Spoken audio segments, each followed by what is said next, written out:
Folks. Sorry we're a bit late again because I had a new wrinkle today, which was trying to use um, a different camera so that I can show you some things with my hands later. So hopefully that is actually going to work now. The first one, you got nothing good. Um, so ignore that and I'll delete it later.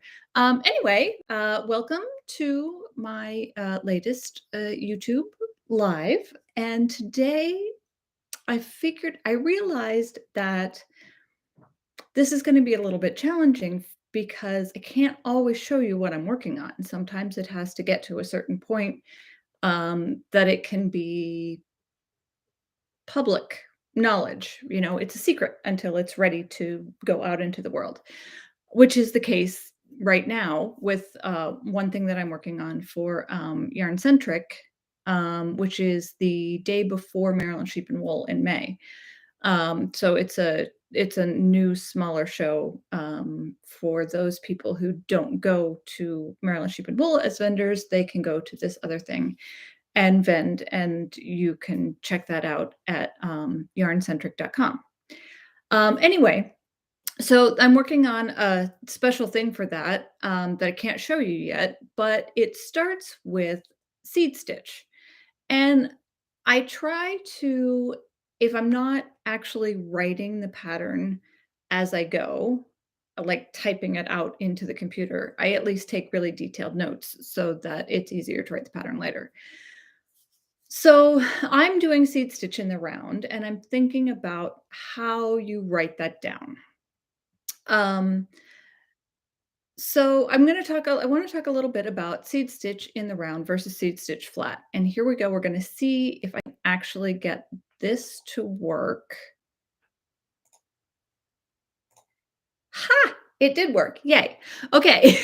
um, so if you're doing seed stitch flat, and seed stitch is just knit one, purl one, where you have an odd number of stitches so that you get this look like little seeds instead of a ribbing that's going up. So if I'm doing seed stitch flat and I'm going to write it out, I'm going to say every row, you're going to knit one, purl one to the last stitch, and then you knit one. So that seems easy, right? Every row is the same. So seed stitch will have an odd number of stitches and you'll start and end with a knit. So I'm going to knit,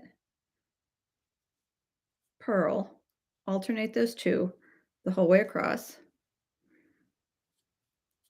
And this is one of those things that sometimes you pay so much attention to your pattern that you aren't paying attention to your knitting and you're making things harder than it needs to be.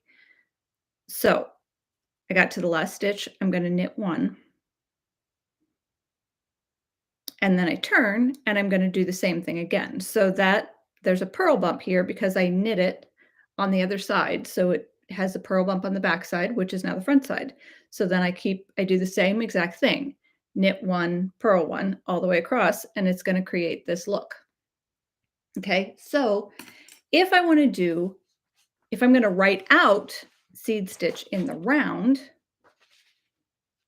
it's more difficult. I have two rounds and I have to write on round one, I'm going to knit one, purl one until the last stitch, and then I'm going to knit one. I still have an odd number of stitches. On round two, I'm going to purl one, knit one, and keep doing that to the last stitch and then purl one. And then I have to repeat those rows. So that seems like it would be more difficult. But I have in the round sample here. And what I did, sorry, let me get my yarn there. What I started with was a knit stitch. And so I would have been doing round one. Okay, so I'm just going to continue on, purl, knit, purl, and I'm just going to watch my stitches now instead of paying attention to the round. Knit, sorry, I said that wrong. Purl, knit,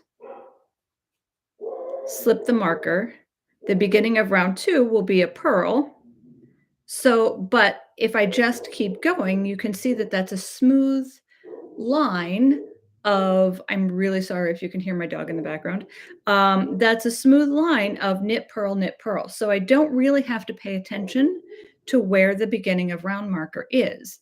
I'm just going to alternate a knit and a purl every every stitch, and I'm not going to pay attention to where that beginning of round marker is. I can just seamlessly go and not pay attention too much to this written, because if you look at the last stitch of round 1 is a knit, the first stitch of round 2 is a purl.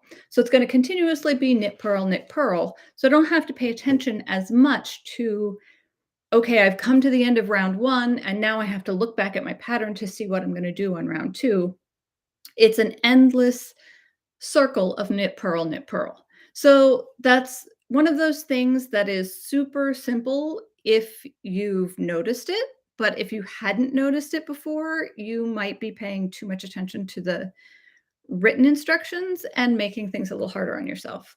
So I just thought I'd show you that since I can't show you what I'm working on today. And also, this is February challenge on Instagram. So this worked out really well because today's prompt is what are you working on in 2023? And since this is a new thing for me in 2023, I'm really trying to find a way that I can connect with people and still have lousy internet. Um, so that these things are happening together today seem to just work out perfectly. So I think that's all I have for today, and I hope that helped. Hope blah blah blah blah blah. I hope that helped you out, and we'll see you next week. Okay, bye.